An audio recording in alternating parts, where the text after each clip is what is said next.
Halo sobat semua, hari ini saya akan berkunjung sekalian bersilaturahmi dengan Bapak Al-Fadri. Beliau sekarang sudah pensiun dari dunia perikanan yang konon kabarnya sekarang tekun di budidaya ikan lele dan sukses. Konon kabarnya sangat sukses mengisi hari pensiun katanya. Kebetulan beliau juga dulu merupakan pembina kami dalam dunia peternakan, perikanan sebelum lahirnya usaha aneka rendang dan keripik Kokoci ini.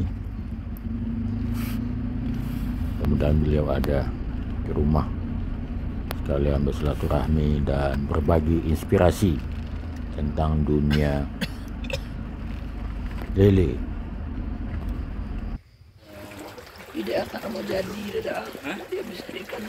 Assalamualaikum Pak Al-Fadri, mantan pejabat yang serius budidaya ikan lele di masa pensiun dan sukses. Tadi udah mantan ikan ke Alfa sebelah.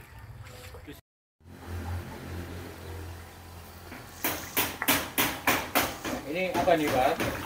Ini induk betina ikan lele mutiara. Lele mutiara. Lele mutiara. Nah, ini yang jantan, ini yang betina. Induknya. Oh, dipisah kamar. Dipisah kamar. Biar privasinya terjaga. Kelebihan daripada yang lain kan dari sisi pertumbuhannya lebih cepat dibandingkan lele yang biasa. Kemudian efisiensi pakannya lebih efisien. Nah, itu secara umum seperti itu. Dan yang ketiga kan lebih tahan penyakit. Nah, tiga itu konsep awalnya. Tapi Pak Membibitkan sendiri. Boleh kita lihat Pak? Boleh. Kawinan. Ya. Nah, ini apa nih Pak? Ini adalah bak yang kita lakukan di sini, proses pemijahan ikan lele mutiara tadi. Bak ini dua fungsi, sebagai proses pemijahan juga sebagai proses penetasan. Nah, ini baru umur 2 hari, belum kelihatan larvanya. Kalau pakai senter mungkin bisa, tapi belum. Sebetulnya dia sudah ada, tapi masih sudah jadi makhluk kan, larva, tapi belum Nah. Jadi di bak ini berapa lama? Paling lama 5 hari. Oh, 5 hari. 5 hari. Paling lama 5 hari. Pas 5 hari. Terus Setelah ini nanti kita pindah ke kolam pendederan. Oh, pendederan. Nah, nanti kita bisa lihat di sebelah itu. Nah, kalau ini apa nih Pak? Ini salah satu metode pendederan ikan lele tersebut dengan kolam terpal. Kolamnya sangat sederhana sekali. Apa saja sebenarnya bisa.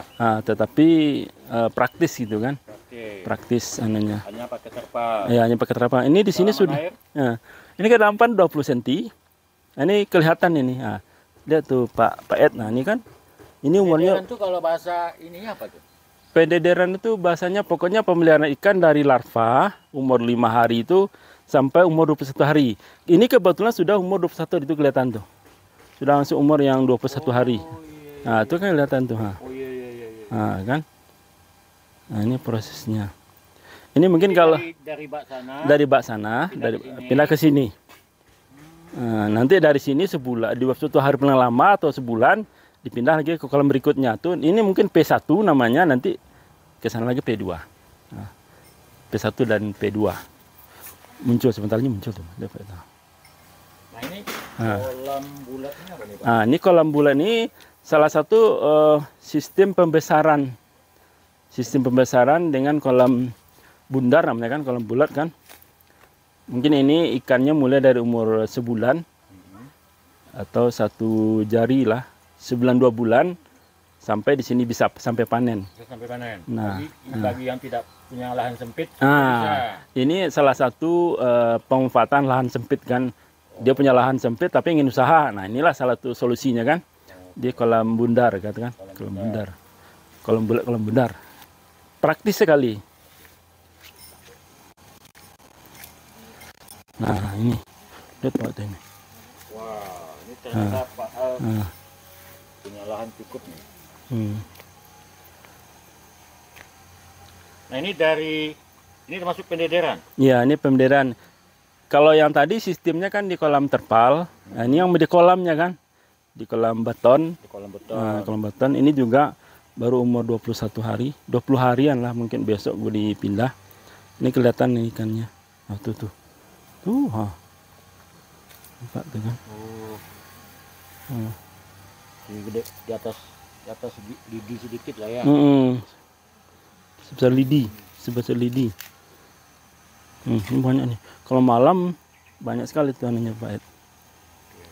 Nah, ini Azola ya? Ya, ini azola. Ini sama yang ini? Belum, ini yang besarnya. Ini udah besar. Ini kolam pembesaran. Nah, jadi kalau dari kolam situ pindah ke sini gitu kan. Ini P2 nih. Oh, P2-nya. Sudah masuk P2-nya ini. Nah, kebetulan di P2 itu kan azolanya gampang berkembang. Karena kenapa gampang berkembang? Kan tidak dimakan sama ikannya kan. Iya. Kalau dimasukkan kolam pembesaran tuh seperti itu dimakannya ikan. Iya. Jadi ini adalah salah satu tempat budidaya azola yang paling aman gitu kan. Apanya dosis tinggi, peletnya dosis tinggi. Azolanya juga dimakan? Kalau yang ukuran kecil belum. Tapi kalau sudah yang besar baru dimakannya. Jadi ini tempat pemeliharaan azola, perbanyakan azola yang paling aman gitu kan. Paling aman karena ikannya belum makan azola. Tapi azolanya berkembang. Nah, nanti kita panen azolanya, kita pindah ke yang sudah seperti ini kan udah konsumsi nih. Bisa itu juga. Nah, seperti itu anunya. Prosedurnya seperti itu gitu kan. Langkah-langkahnya. Itu ramai banget tuh ikannya. Iya, itu yang sudah P3-nya itu sudah pembesarannya. Itu P2 sudah pembesaran. Ayo. Nah, ini kolam pembesaran ya Pak? Ya, ini kolam pembesaran. Jadi lanjutan dari yang tadi. Ini P3-nya. Nah, ini sudah masuk P3-nya. Nah, ini kan. Bagus ikannya kan? Ikan ini.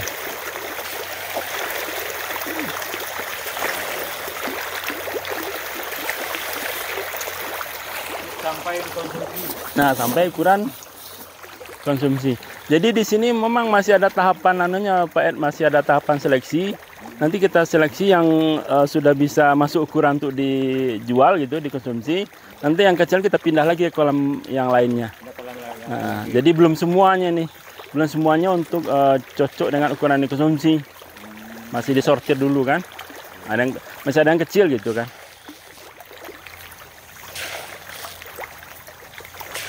Pak, kalau tidak salah Pak Al dulu PNS dan sekarang pensiun. Iya. Kok jadi kepikir buka usaha ini gitu? Kebetulan saya kan dulu waktu PNS-nya di Dinas Perikanan. Dan kebetulan juga sekolah juga di sekolah perikanan dulu. Jadi sudah stylenya sudah di ikan gitu, yang anyar-anyar gitu ya, dari ikan gitu kan. Nah, jadi pas waktu dinas sudah berkecimpung di perikanan, kemudian apa salahnya kan lebih klop gitu kan, kalau pas pensiunnya juga usahanya di perikanan gitu kan. Jadi istilahnya ilmu yang tinggal menerapkan ilmu. Di kedinasan, sekarang pensiun dimanfaatkan. Di selama dinas kita membina teman-teman pembudidaya. Nah, tapi setelah kita jadi pensiun kita dibina oleh dinas perikanan gitu. Jadi orang-orang dinas ke sini. Sekarang kita dibina. Kita buktikan. Oh, kita juga bisa. Kita juga bisa.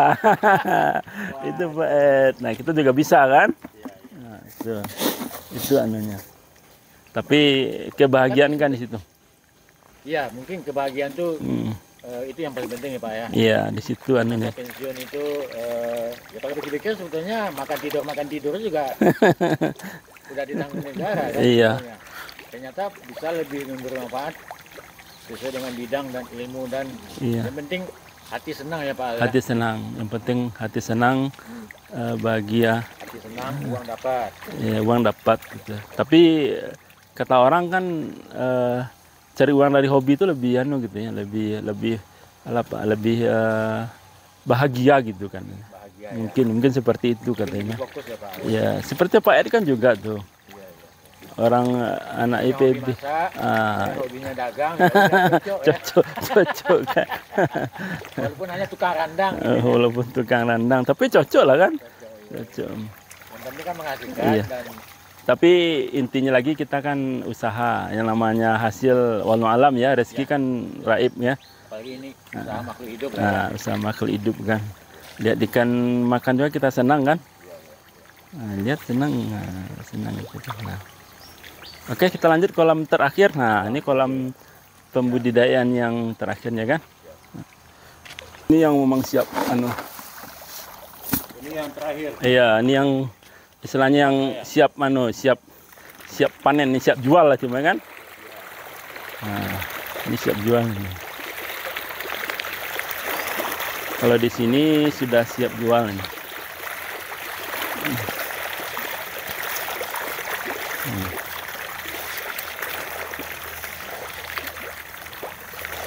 Jadi Pak, sebelum pensiun sudah mulai berarti betulnya. Apa kunci? Mungkin Pak Ed, mungkin teman-teman juga yang lain selain Pak Ed kesini kan. Wah, enak bener pensiun langsung itu kan. Sebetulnya ini membangun tuh jangan dilihat sekarang gitu. Ini 10 tahun ke belakang, 13 tahun yang dulu, yang lalu ini dibangun dimulai ya kan. Pensiun sudah dimulai. Jadi sudah dimulai dari pensiun. Mungkin kolamnya pertama tuh hanya kecil ya, kecil. Hanya beberapa buah gitu kan. Nah, ini juga satu dibagi dua gitu kan. Jadi hanya kecil, pokoknya sedikit lah gitu kan. Berkat angsur jadinya Pak Ed. Berkat angsur baru jadi seperti ini kan. Nah, inilah kondisi anunya. Secara ekonomi pasti menguntungkan lah, kalau nggak menguntungkan berarti udah stop. Alhamdulillah menguntungkan. Ya benar, kalau enggak tentu stop. Tapi sebetulnya gitu Pak, kalau kita punya induk, kita punya ilmu, punya kan. Ya. Usaha kalau induk itu kan gampang kawin-kawinkan kan. Nah, tinggal nanti kecil modal induk doang sebetulnya kalau induk doang. Berlipat-lipat ya. Untungnya berlipat, cuma besar kecilnya itu rahasia Allah kan. Nggak bisa kita, nggak bisa kita kan. Terus kita juga karena Pak Al juga ini pasarnya Pak Ed, kita kan ngisi pondok. Iya, pasarnya gimana Pak Al? Jadi kita kan mengisi pondok pesantren Al Kausar di Tanjung Pati, kemudian Al-Fat di Kota Payakumbuh kan. Rutin. Kalau di Al-Fat 2 kali seminggu, di Tanjung Pati Al Kausar itu 1 kali seminggu kan. Iya. Ya mungkin rata-rata masuk 80-100 kiloan lah seminggu. Nah itu rata-rata kan. Mereka tuh kan siap bersih. Jadi kita ikan tuh sudah siap disiangi kan. Iya. Nanti ada juga di sini kita ibu-ibu yang membersihkan, 2 orang kita pakai kan. Nah nanti ada yang istri yang ngantar. Jadi orang pondok tuh sudah siap goreng gitu kan. Apanya tuh, ikannya tuh. Nah ini enggak tercukupi oleh ikan kita aja Pak Ed. Kita juga bermitra dengan teman-teman pembudidaya yang lain kan.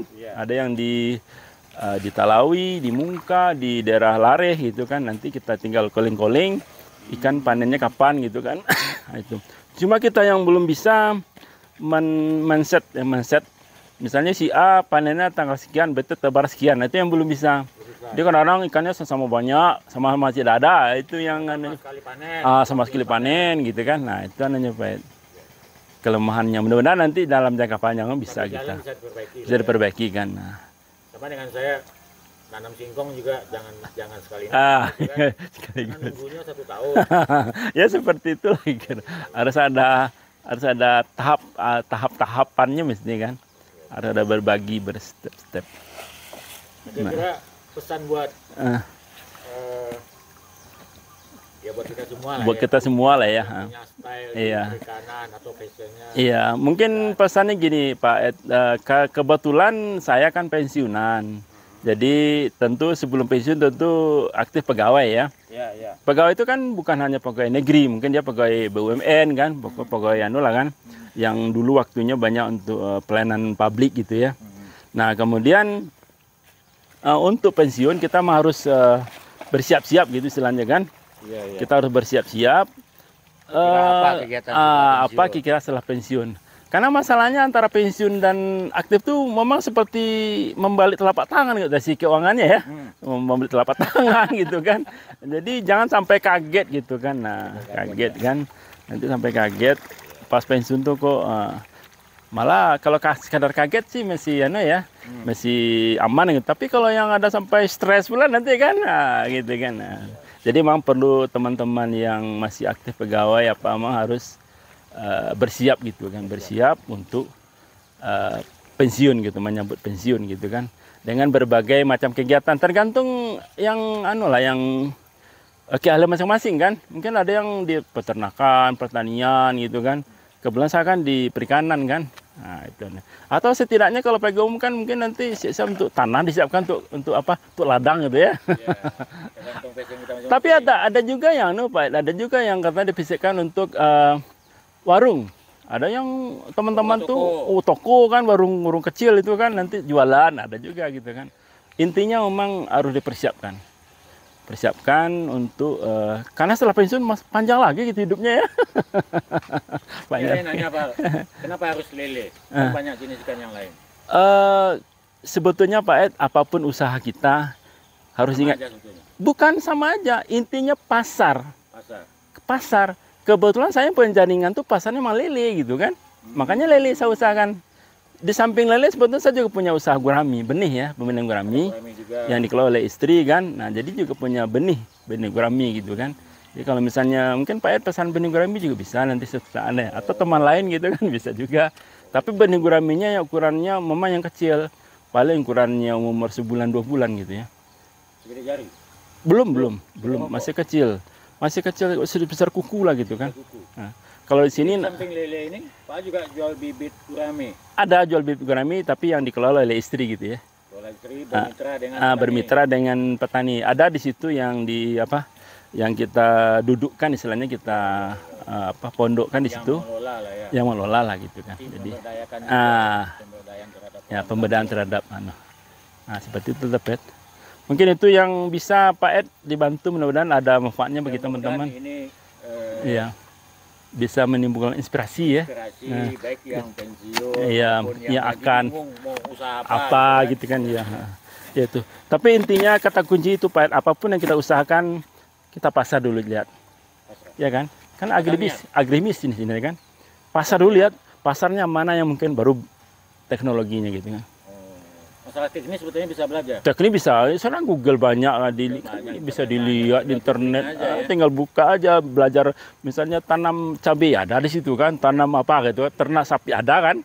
Nah, itu aja. Cuma pasarnya ada enggak, dijual kemana nanti kan. Nah, jadi pasarnya dia alhamdulillah Pak Ed, itu saya yang syukurnya ada teman, ada saudara yang di pondok-pondok itu gitu kan. Nah, itu yang menyebabkan. Oke Pak Al, terima kasih atas inspirasinya. Ini saya videokan, mudah-mudahan jadi inspirasi ya. Iya, amin. Ada manfaatnya. Terima kasih selalu Pak Al. Sama-sama. Assalamualaikum. Waalaikumsalam.